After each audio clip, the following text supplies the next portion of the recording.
Ох уж эти бедные разработчики, которые выпускают уже 4-е обновление за короткое время, в попытках искоренить все проблемы обновления Арсенал. К слову, сегодняшнее весит всего 1 мегабайт, и фиксит оно уязвимость серверной части игры, благодаря которой на DM-серверах можно было ускоренно прокачать пропуск Арсенала. Но как в случае и с предыдущим роликом, главная тема сегодня — это новые утечки и, возможно, печальная реальность того, что мы на данный момент имеем в CS2. Так что приготовились внимательно слушать, смотрим спонсора и погнали. Представляю вашему вниманию GiftDrop, где можно отлично провести время, открывая различные кейсы, от обычных до самых уникальных, дабы испытать удачу и получить классные скины. На сайте сейчас проходит ивент, где вы дополнительно можете выиграть скины, а для того, чтобы участвовать, нужно зарабатывать особую валюту, открывая новые тематические кейсы. Помимо этого, на GiftDrop можно один раз за 72 часа крутануть барабан бонусов, где можно получить либо плюс к депозиту или бесплатные прокруты. А еще на сайте также есть и бесплатные кейсы, которые вы можете открыть, если в течение 24 часов пополнили свой кошелек на определенную сумму. А если ты при пополнении еще используешь мой промокод, то получишь 40% к депозиту. К тому же появился удобный способ пополнения через карту с минимальной суммой в 25 рублей. Так что не теряй времени и переходи по безлимитной ссылке в описании, которая также подарит вам $2 на баланс. Ну что же, за последние 4 дня разработчики то и дело занимались тем, чтобы искоренить баги крупного обновления. Ну и разумеется, как можно быстрее устранить все хитрости по быстрому получению опыта и прокачке пропуска. Сначала они нерфили очки в матчах, а потом еще и убрали возможность фармить на гранатах и ноже. И так на самом деле тоже было всегда. С каждым подобным обновлением находились способы и хитрости фармить быстрее. А теперь только представьте, если бы еще завезли какие-либо миссии, которые изначально в CS2 не были прописаны, а лежали в коде как мертвый порт от CSGO. Думаю, по этой причине разработчики и решили свернуть данную идею. Мало того, что они реально не успевали доделывать все это добро к юбилею, а уж поверьте, все указывает на то, что они планировали выкинуть все это в сентябре, так еще и понимали, что максимально проработать все без последствий в виде багов за такое время не представлялось возможным. Особенно на фоне уже имеющихся проблем в игре. Ну а добавление косметики уж никак на и без того проблемный геймплей не должно повлиять. Поэтому мы получили то, что получили.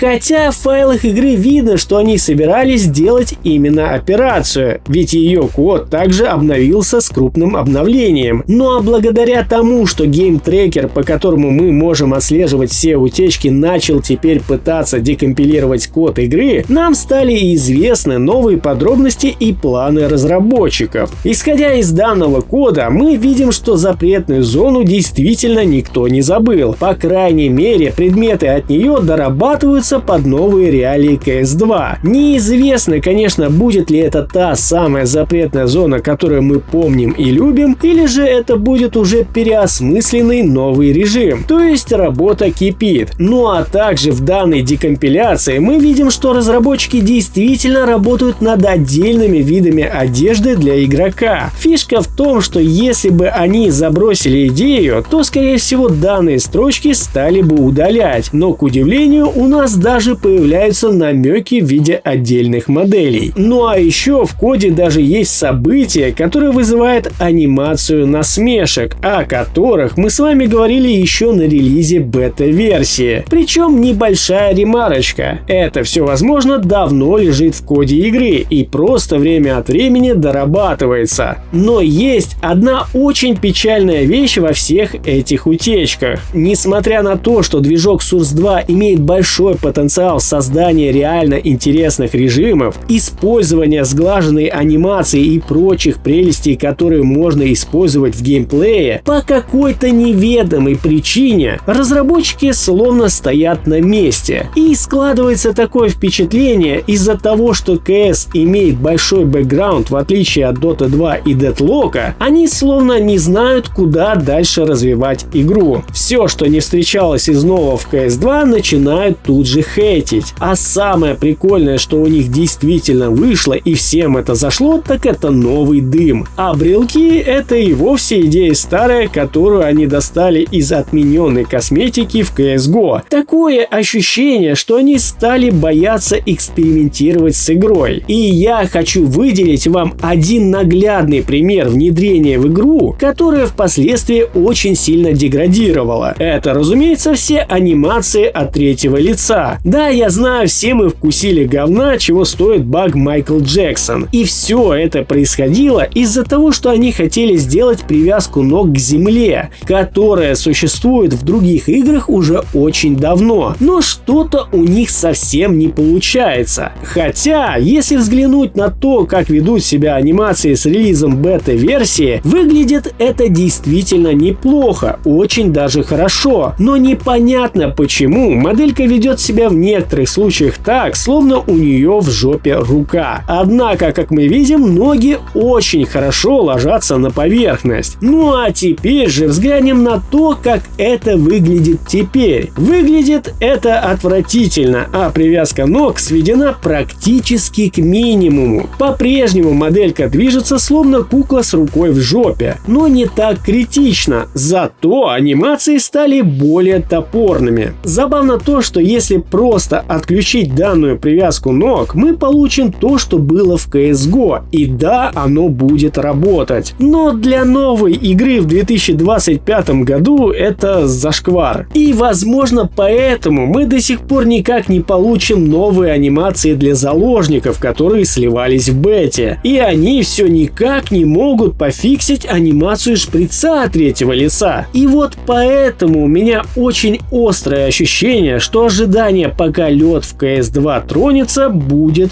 очень долгим. Эти вечные задержки, как с наклейками на мажоре, и очень большие промежутки времени без нового контента в игре. И я очень надеюсь, что они хоть на мажор что-нибудь интересное и новое придумают. Ну а на этом у меня все. Делитесь своим мнением и предположением всего того, что вы сейчас услышали. Ну а вам всем огромнейшее спасибо за просмотр. Всем пока и удачи!